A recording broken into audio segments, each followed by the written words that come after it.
Today on the breakdown, it's a clash of titans as Patrik Antonius and Fedor Holz go at it in the cleanest of possible ways. In the Triton poker series, they play a hand against each other, which is, it's pretty awesome. It's just a pretty awesome hand where both of them are making, I would say, at times marginal plays.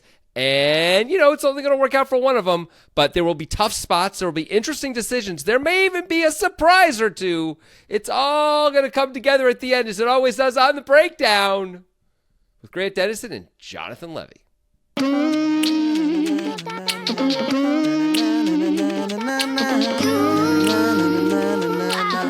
Hey, I have an idea.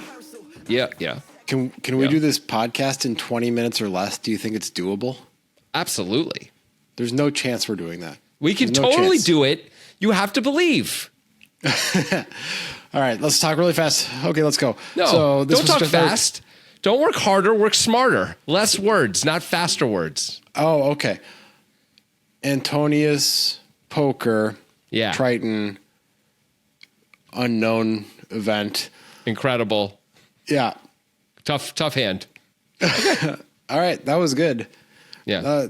People get that's basically they just want Cliff Notes anyway, right? People just want Cliff Notes. Mostly. So maybe not this audience. I think this particular audience is not here for the Cliff Notes, though. The people who come and listen to this show, they're here for the full test, baby. They want the process from soup to nuts, and we give it to them. Let's get into it. Bunch of nerds, bunch of teachers' pets, tattletales. Unbelievable. Yeah. Just the detritus of humanity. Sorry, audience. I think your teacher is your friend, and you should treat them as such. And hug them every time you see them. Okay. Careful, but okay. In the cleanest way possible.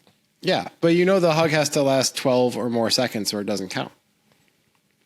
Is that something that's like, where'd you get that? I'm just trying to make it a creepy long hug for you. Yeah. That's all I'm doing. Yeah, 12 seconds is a long hug. Yeah. I wonder how long you could hug people on a daily basis where they still will hug you in the future, but they won't like it. So it's not so bad that they refuse to do it, but it's uncomfortable.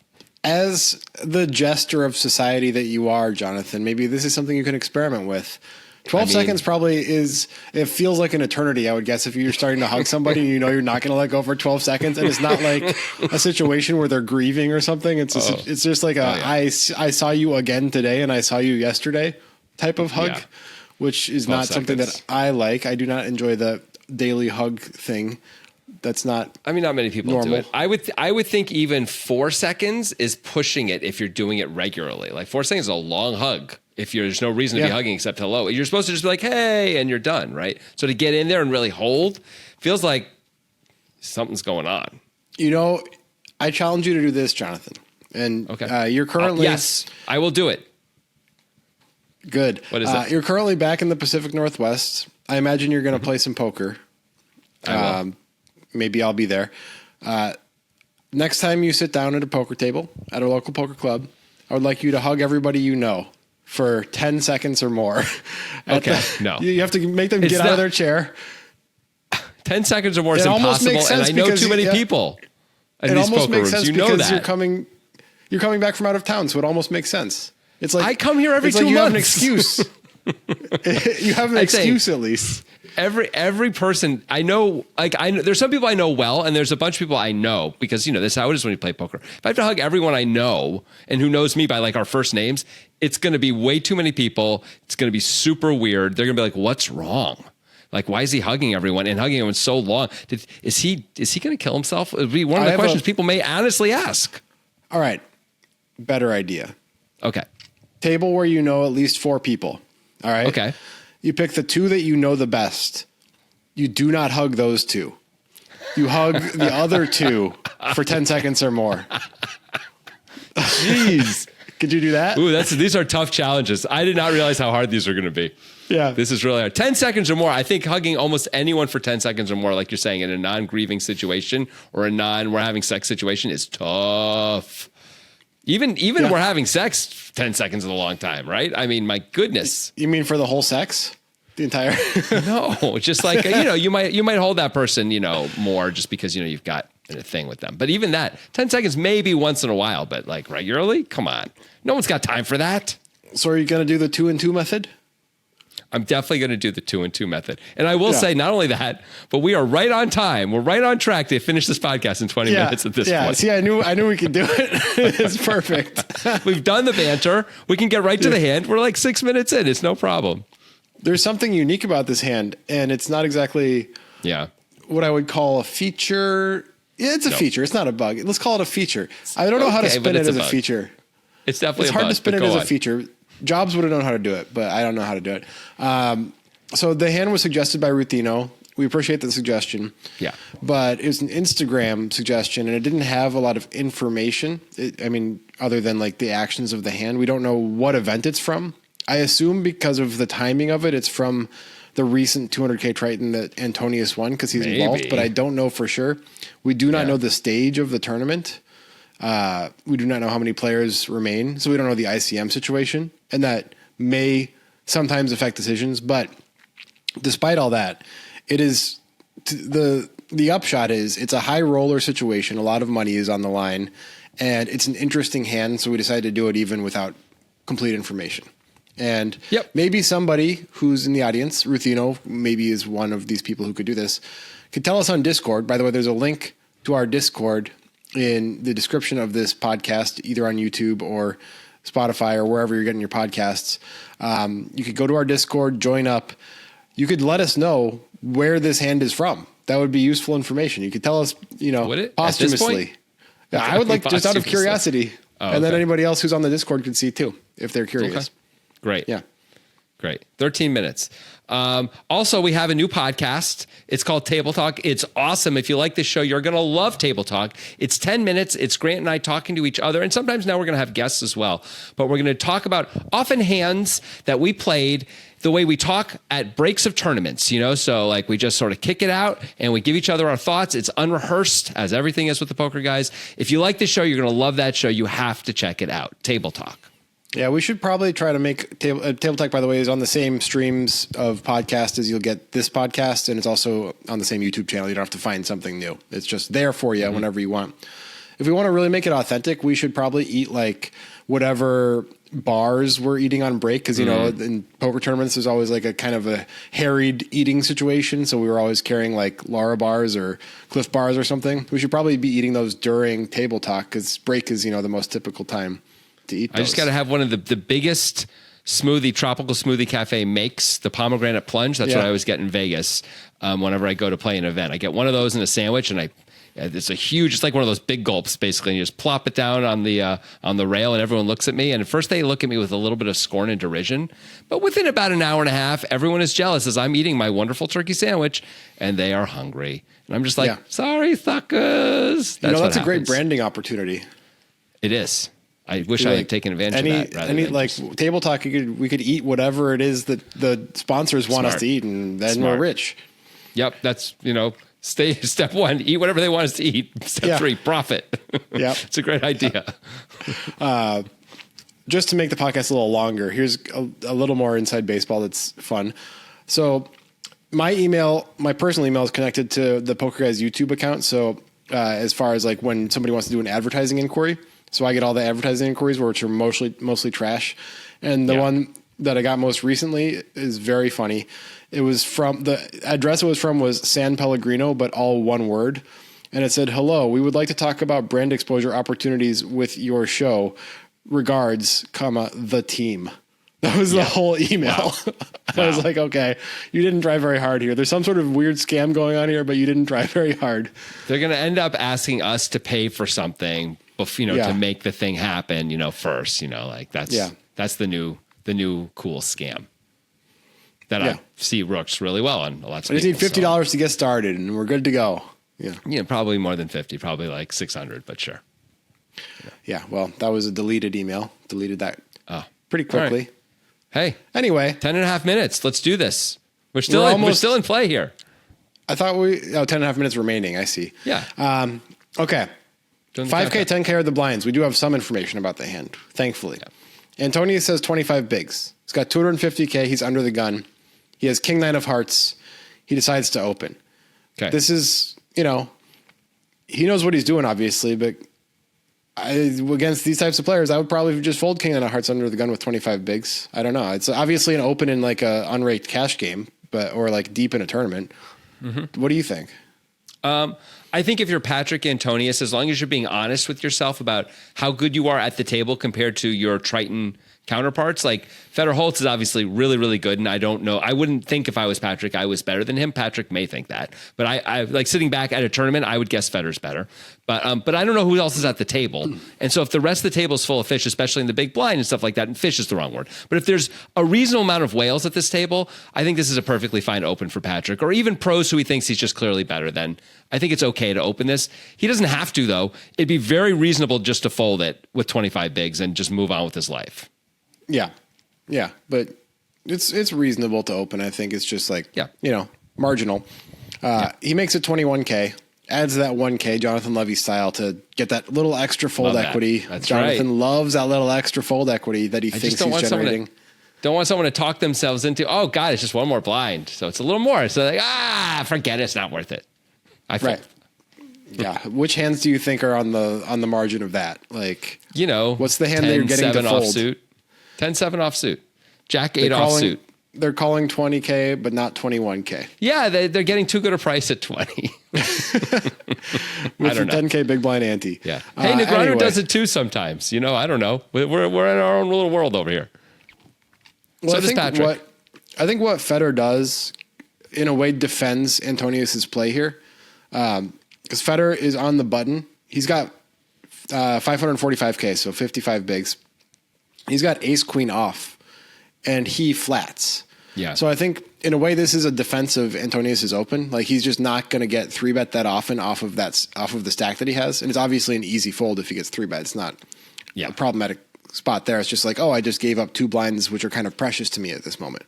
But since that's not going to happen that frequently, that makes it kind of nice that he gets to see flops a lot with his hand, even though getting 3-bet is kind of a disaster. Well, it's not a disaster. It's just a fold. I mean, it's not that big deal. But you feel like a dummy, sort of, which is... I mean, you just know that happens. It's going to happen sometimes, You 3-bet a lot, right? They're going to 4-bet you sometimes, and you mostly have to fold to the 4-bets, and it's just like, that's okay. I had king, queen suited by, I had queen, jack suited by, I had 2 nines by, and it's like you end up folding like a lot of your range if they're not normally 4-betting you. If they're 4-betting you a lot, you play it differently, of course. Right. So, I think it's just part of the game, and he understands it's just burning 2 blinds once in a while. Do you think Fedor should be 3-betting ace queen off? I think he should at least be considered. With Patrik, it's interesting. Patrik with 25 blinds, ace queen's good enough to get in against Patrik with 25 blinds. I wonder if there's some squeeze opportunities behind him that he's trying to set up. If someone's got like 15 blinds back, in the small blind or something like that, 20 blinds, and he's waiting for someone to shove, and then he can pick it off if Patrik folds, kind of a thing. I wonder if that's part of it. Yeah, maybe. I mean, he also gets to play the hand in position against Patrik. Yeah, being on the button helps a lot, right? This may be the one position where he calls besides the big blind. I mean, if he gets 25 blinds in against Patrik, his equity against the range is probably not amazing. No, it's probably not amazing, but it's probably good enough. Patrik has a lot of... Patrik's never going to fold 10s to Fedor's 3-bet when Patrik has 25 blinds, right? Or 9s. Maybe not even 8s. I don't know about 8s. Certainly not jacks. Of course, there are all the hands that are killing us. But, I think, these guys, they have enough moves that they just can't go folding ace queen for 25 blinds total. You just can't do it. Well, if you 3-bet it, sure. But Fedor decides to avoid that situation. Yeah, which is fine. And calls. The big blind must have had a hand that would have called for 20K but can't call for 21 because we end up heads up going to the flop. All right. See? Which is... a beautiful flop for Patrik Antonius. King of clubs, queen of hearts, 5 of hearts. He flops top pair and the second nut flush draw. He is so happy to get it in right now if Fedor decides he wants to, although Antonius knows that if he gets it in against Fedor, he's probably behind right now, unless Fedor has like ace 10 of hearts. He could have like a jack 10 suited type hand. Right. Jack 10 of hearts, perhaps, maybe of clubs. But Fedor's usually they're short enough that Fedor might just roll with his jack 10 anyway. Sometimes. I mean, I don't think so. Like Patrik does bet. He bets 20K into 67. You think Fedor wants to get in 230 total with Jack 10 right now? I think not only because Patrick's under the gun, and Patrick, I think if we were not under the gun, and that range is, the board is obviously better for Patrick's range, right? And clearly it hits Patrick better. So, Jack 10, I think you're probably right. Jack 10 off is not, or Jack 10 not with the backdoor flush draws or any kind of flush draws is probably not raising there. But I don't know that it's impossible to raise there either. Like, it's not the end of the world. You're going to get a lot of folds. Patrick's continuing on this board almost always, right? With nearly his entire range. What'd you say? It feels a little end of the worldly to me to raise Jack 10 of diamonds. It does. Really? Yeah. I think you're overstating it. Like, Patrick has a lot of folds here, a lot of insta folds. A lot? Like what hands? You don't think, okay, what percentage of his range is continuing on this board? That's the question. I don't know the answer to that. Is he continuing with nines? I think he is. I think he's betting kind of his whole range here. Except maybe maybe not jacks. Ace 4 of clubs? I would guess on a king, queen, X board, yeah, he's just going to try and fold out 2 7s, 2 8s, stuff like that. Yeah. You think he's just going to check give up? I doubt it. I think he's mostly attacking this board. So we have, I think he's going to be, unbalanced is probably not a fair word to say with Patrick, but I think this is a board he's going to bet most of the time. How about that? All right, let's play it out a little bit. Okay. If Patrick bets 20K, Fedor's raising to what with Jack 10 of diamonds? If he does. Right. Yeah, this is the problem, actually, because if we could get blown off the hand, which is sort of awful, right? When we can just call. Okay, if we're going to raise, let's play it out. 55, somewhere between 55 and 70K. And Patrick says all in. Yeah, now is it a fold or a call? It's going to have to be a fold, right? We're not getting the right price to call, are we? Oh, I mean, if we are, we could raise to an amount where we have to call it off. We could raise to an amount where we clearly have a fold, or we can just flick in two blinds and call in position, which is admittedly got to be the better play. Yeah. Having said everything I said, I will acknowledge that you're certainly right that the better play, because especially with the stack sizes being what they are and us not wanting to get blown off the hand. Like if Patrick does have ace king or something like that, or the hand he has, like we could really stack the hell out of that guy if we hit the right card. Yeah. Anyway, the situation is Patrick has king nine of hearts. Fedor has ace queen, ace of diamonds, queen of clubs. So Patrick bets 20K. Fedor's creative, so I guess he could consider raising here, but obviously calling makes the most sense in the world. I don't see why you would ever raise. Raising doesn't make any sense to me at all with this hand. No, it doesn't. Talk about game theory disaster. Woo. Yeah. So he calls. Yeah. The pot is 107K. The turn is the jack of clubs, which is kind of like a mostly bad news card for Patrick. He picks up the 10 as a straight draw out, but that's not great because an ace makes a bigger straight if the 10 comes. So I think it's just really an overall bad news card. Queen jack gets there, most notably. Ace 10 gets there. Yeah. Yeah, 9-10. 9-10's probably calling for 20K on the flop. Maybe not because of the I don't know. Maybe potential not. Of the bigger straight coming in. Yeah, like if maybe just throwing it out. If without a backdoor, if it has a backdoor, maybe it calls once. Otherwise, it probably folds. So, how do you I feel like these are some of the trickiest spots in poker when you're against a good player out of position with a hand like Patrick has right here at this stack depth on this card. What do you do? What do you approach? What's your approach here? I think we have exactly the kind of hand that checks calls really nicely on the turn. The only problem with check calling is if we check call and hit a heart on the river, it's hard to get paid. Are we leading if we do that? That's what we have to figure out, I think. Assuming Fedor bets some sort of normal amount, are we leading a heart on the river? I don't know that we are. I think maybe we check a heart on the river. It depends what the river is. If it completes Jack 10, for example, I think we check. I think mostly we're checking, even if a heart comes, and letting Fedor rep the hearts himself. If Fedor's got two pairs, something like that, he's always going to bet it if we check again. Like, it's so hard for us to have hearts. So, might as well really play into the story of it. At the same point, the other side of it is because it's hard for us to have hearts, a lead is super weird. And maybe gets called because it's like, what? You didn't bet the turn with your flush draw? There's a few. This is one of those hands where you don't have to bet the turn, but most of the flush draws really want to bet the turn, right? Yeah. Do you think if Patrick bets the turn, it's just like you have to call it off if so there's 107 in the pot. If Patrik bets say 55 and Fedor moves in for 230 total, do you have to call it off with the king nine of hearts? I mean, I think we do. I think it's probably a little too good if we decide to bet. It seems crazy that then we're just praying for fold equity. And obviously, we're praying to get called too, but like we're sort of effectively almost bluffing with our hand if we're folding. Like this is a value hand. We have ways to beat anything if we're currently behind, except ace ten of hearts exactly. That's the only hand we can't beat right now, and we'll die too. But that's fine. That's one combo. I can't imagine bet folding this hand on the turn for the amount of stack we have. I think if we're betting it, we're going with it. I don't think we can fold the turn sort of no matter what happens, I guess is what I'm getting to. Do you agree with that? I do. Cool. I do. I think all of this leads me to agree with your initial idea that checking is probably the play here. We could check call. I don't think there's any value in check raising. No. That's not going to help anybody except for potentially Fedor. So Patrik does check. Fedor with his ace queen. Is there anything to do but check here? I mean, it's hard for Patrik to have a hand that we need to protect against, right? Like, what are we protecting against? I guess Patrik could make a weird straight on the river if he has like 8-9 suited. No. If a 10 comes, we have a better straight anyway. It's really hard for us after Patrik could have turned to jack, and I guess another jack could show up, and now we've lost. But like, there's so few cards that in theory we should be worried about. Yeah. I don't know what value there is in betting here. We're just going to take down the pot too often and not get value. Right. Mm-hmm. Or we're betting against a hand, or we're value of owning ourselves, right? Because Patrik has a hand like he has. It doesn't seem like we can get called by worse very often. Yeah. Maybe Jack 10 suited. I don't know. Yeah. It feels like a pretty basic spot for Fedor. It's like, I just hope that we get the showdown and I win. That sounds nice. Yeah. And maybe there's a value bet to be had on the river for me if he checks again. Maybe. Yeah. Yeah. So it goes check. Still 107K in the pot.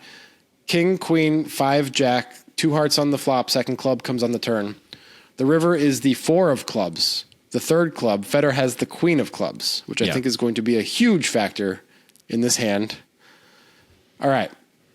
This isn't the run out that we were looking for as Patrik. We do still have top pair, and Fedor check back the turn. Is this a spot to go for relatively thin value?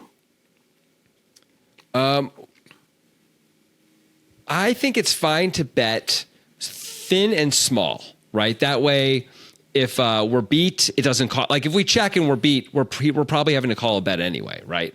So we're trying to get called. We want to get money in from the hands that would check back because they have showdown value, like Fedor has actually. Like this is a perfect hand to target in theory, right? The ace queen. I mean, you have to target like pretty much exactly this hand and queen 10, right? There's not really anything else. Yeah. Maybe jack 10. Jack 10 makes some sense too. Jack 10, but is jack 10 really going to call? It might call. Yeah. Maybe. I think it's fine to go for value here, and probably the best players in the world go for value here most of the time, right? Because if they don't, they just aren't making enough with their hands. If they only make 2 blinds post flop in this with top pair, against another good player who's going to call enough at the time, which Fedor's going to have a minimum defense frequency, right? Fedor's not just going to fold everything. It's reasonable. I think we have to bet if we're Patrik. What do you think? I mean, against Fedor, I have no idea what you're supposed to do because he's a cyborg. But like against the general population, I think I'm definitely betting.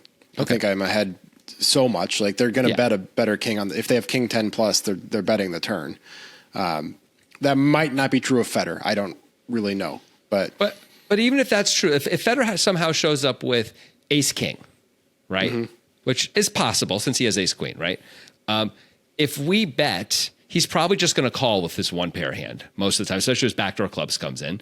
And if we check, he's going to bet that anyway, and we're going to call most of the time, right? Unless depending on sizing. But I think we lose less and make more by betting ourselves. Yeah. So Patrik does bet. He bets 65. He goes a bit bigger than you were advocating for. 65 into 107. Yeah, that is a little more than I would think. I would think we'd be going like more like third pot here, maybe 40K, something like that. It's a little more than third pot, of course, but like 37% a pot or something, just to target that very particular range that the queens of the world basically, and the jack 10s. Yeah, but they're playing a pretty complicated game with each other as far as all of these metagame inquiries about sizing, and so it might make sense within as a term that you coined in our last podcast, the profile that Patrik is creating for Fedor to deal with, to have this in his 65K bucket. That's a good point. That's a good point.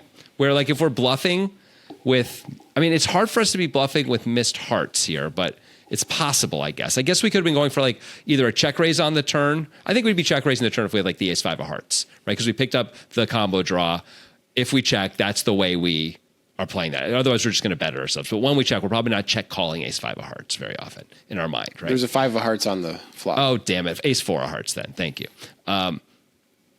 So that's an interesting thing where like we're unlikely to bet super small with the ace five of hearts or ace four of hearts, excuse me. So maybe we want to balance it out with this kind of a hand too. So that way when he's bluffing, when he's bluff catching, oh God, we had that sort of marginal hand that we're betting for value at a bigger size than you might expect because, you can't just pin me down, buddy. I mean, this might be one of the secrets to Patrick's success in these things, right? Is like all of these super studied wizards come up and Patrick continues to crush, is that he finds ways to make them uncomfortable in spots that they're used to by doing something slightly different, right? So if he's like sizing it up with his medium strength hands and they bluff catch, like, oh shit, now I have to like rethink my bluff catching strategy against Patrick, and that fucks him up, Maybe for a little while. I mean, I wouldn't think that alone would be too. I think they've seen that a lot at this point, but still, I mean, I think Patrick's biggest advantage really in these things is his live experience and reads on these guys. Although at this point, Fedor has a tremendous amount of live experience too. So not against him, and like the Jason Koons of the world similarly. But there's a lot of more like internet guys also who are, internet millionaire poker player types who are like in these events, and also the whales, and he just gets to eat off of those guys as well. So anyway, he goes for 65K. Okay. I don't hate it. No. It's a little bigger than I would want, but I don't hate it. So, and I hear what you're saying. Does he have enough bluffs that Fedor should consider calling?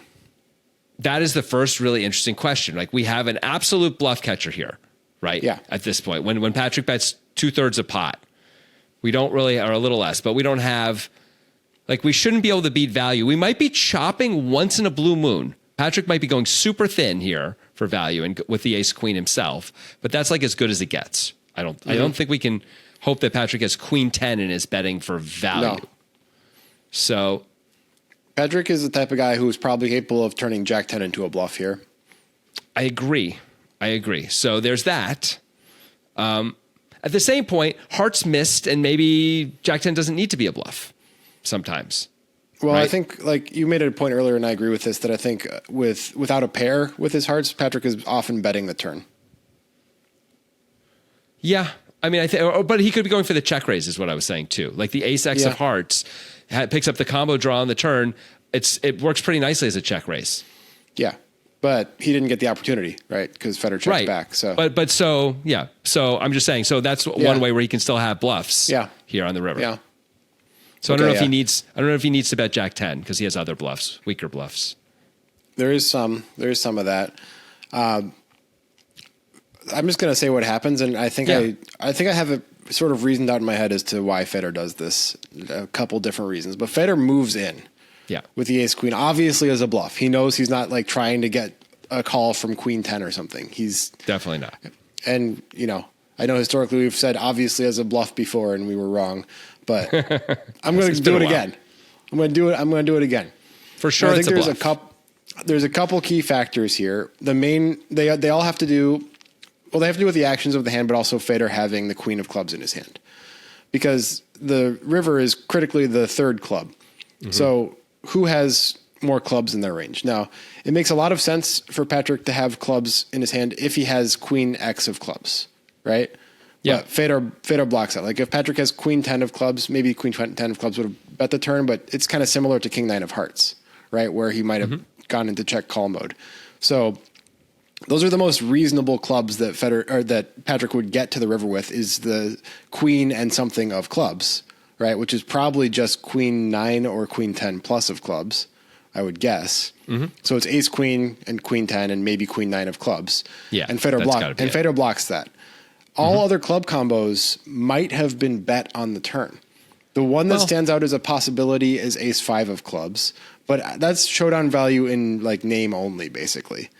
I mean, I want to push back a little on that, where I think, just like we were saying, the ace X of hearts could be check raising turn. Ace X of clubs is the same situation, that ace X of hearts. So I'm not saying it would, all combos of that would be check raising there, but I think we have to allow, as Fedor, that Patrik has some check raises with the ace X of clubs on the turn that he just didn't get the opportunity to do because we checked back.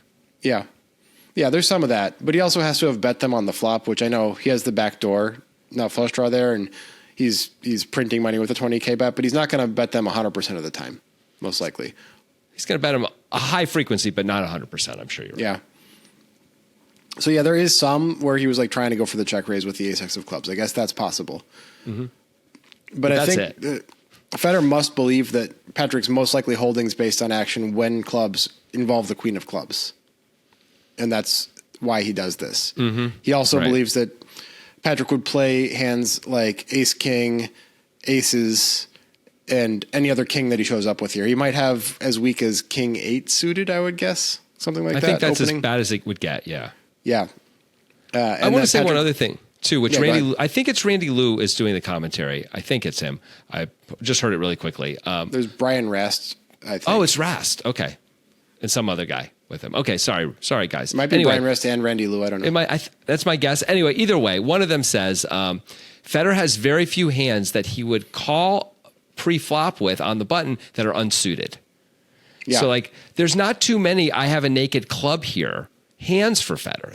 This is one of them. Ace, queen in either direction. He can have the ace of clubs or the queen of clubs. There's not too much else. Yeah. So that's kind of got to be a thing, too, where if you're Patrik, where it's not like, or even from Fedor's point of view, where it's like Patrik has way more unsuited hands than I do, right? That's meaningful. Just like aces and ace king and sets, basically. Yeah, okay. Ace jack. Patrik definitely has ace jack where he bet the flop, checked the turn. He's not betting the river. Not betting the river. No, that's a good point. Definitely never betting the river there with ace jack ever in a million years. Yeah, fair enough. He has pocket pairs. No, but he wouldn't bet. Maybe he could turn like 2 7s into a bluff sometimes on the river, where Patrik bets the flop, gets called, gives up on the turn, it goes check, check. He's got the 7 of clubs in his hand or something. He's like, all right, I mean, I'm going to try and win this spot rather than lose just by giving up to Fedor when Fedor checks back the turn and I have a club in my hand. And instead, but like Fedor's sitting there, he's like, you just don't have that many club combos, bro. And I do. Yeah. Comparatively.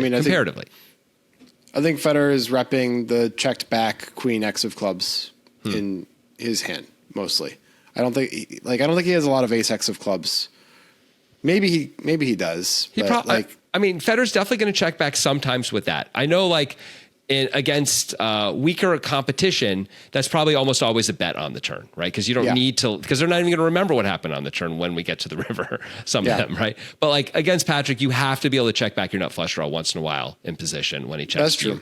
You just have to. Yeah. So either of them could have the nut flush here, but both of them have it at a lower frequency. I would guess Fedor has more checkbacks on the button on the turn with the nut flush draw than Patrik has checks on the turn with it. Yes, with the clubs. I agree with that.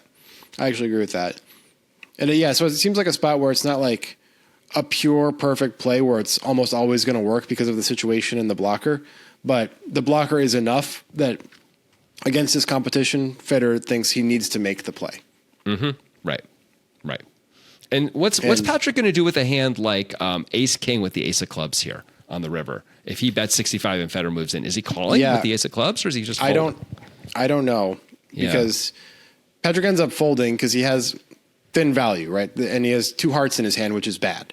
You don't want 2 hearts in your hand in this spot to call. It feels like an insta fold, really. Like we have everything is bad with this hand. We don't want to have this hand. This is not part of our calling bucket. But if Patrik had ace, or ace king with the ace of clubs, I do wonder if that. Yeah. That probably falls under the category of I just kind of have to shrug and call with this hand and hope that it's okay. Because I block the most obvious stuff here. I mean, you could almost make the case. In the old days, we talked about this. Like we're blocking the best bluff card that Fedor can have by having the ace of clubs in our hand. Yeah. Like if he has the naked, but he has so few naked ace of clubs, I guess. If he has ace queen, he does, right? Yeah. That may be it. Maybe ace king once in a while. So maybe that's not as important. And you have to put him on being able to turn ace queen into a bluff here on top of that. Yeah. I don't know. I don't know what Patrik would have done with the ace of clubs in his hand with a king or another ace. I'm not sure, but it's possible we're just supposed to call there, but yeah, we may just have, because we need to have some calls, right? And we don't have many flushes. We don't have many super strong hands. So like those hands may, with the big block or two, may just be the best possible things to be calling. Yeah, near those are the top anyway. The best candidates for having actually decided to check the turn and then be here on the river. Right. Right. So yeah. But King Nine of Hearts feels like an obvious fold. So it seems like Fedor kind of flipped the coin and it came up on the side that he chose this time. It worked out well. Because I do think it wasn't going to work every time against Patrick's range as played in this spot. For sure. But I still think it was a good play and not a play that I would really ever make or am capable of making, mostly because I'm not playing against Patrik Antonius, but still, it's an impressive thing to come up with in the moment. I mean, what a disaster for Patrik that he goes for value against a hand exactly like Fedor has, and Fedor just blows him off his hand anyway. Like, that's like almost it's not exactly a pip down, but it's effectively one pip down. I was just going to say what Fedor's actual range is going to be there, right? After a king, after any one pair king, it's always going to be ace queen. And he has very few one pair kings anyway. He's got like king 10 suited maybe. Bam. We're here. It's one pip past Patrick's hand, and he turns into a bluff. So like, man, maybe we can't win this hand like by betting. Maybe betting is a mistake after all the things we said about how he probably needs to bet here and is probably right and all these things. Maybe if Fedor's going to do this to us, where we can't even get called by one pip down, I doubt we can get called by worse than very often. Right? Fedor's either going to blow us off the hand or fold too much of the time. I don't think that's necessarily true. If Fedor didn't have the queen of clubs, he might have considered calling. Maybe he calls. And the one thing I was thinking about with this could also be a just in case play for Fedor, right? It isn't like I'm definitely losing, right? It's like I might be losing. I'm losing a reasonable amount of the time, but by moving in, I win a lot more. Every time, a bunch of the times I'm losing, I now turn into victories. And I have sort of the key card to do this with, so I'm going to make this play. It makes it way harder to play against me. And it all worked out perfectly this time. Yeah, I don't know what Fedor would have done with the ace queen of diamonds, right? Like maybe he considers calling. I don't think he's turning it into a bluff. I don't think he's doing that. I agree. No, because I agree with you for sure. He's not raising here, I don't think.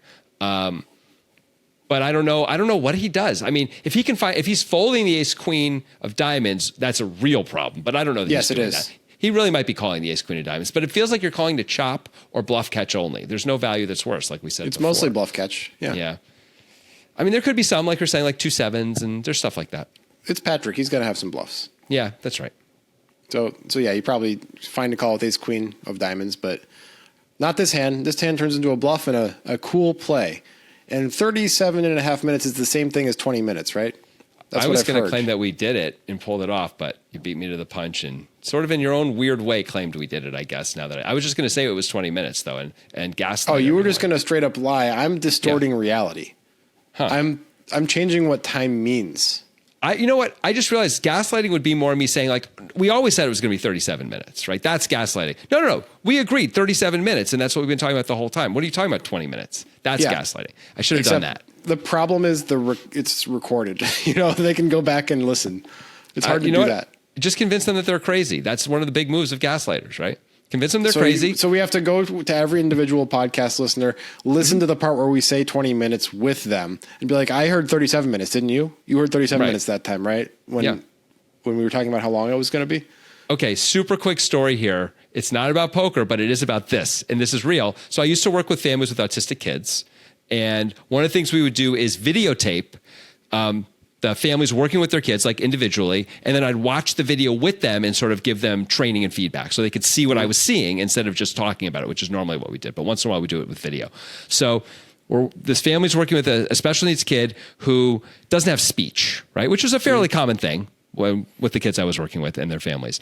So there, at one point, the kid's on a slide and the grandma's in there playing with the kid, and the kid says like down, right? Super clearly.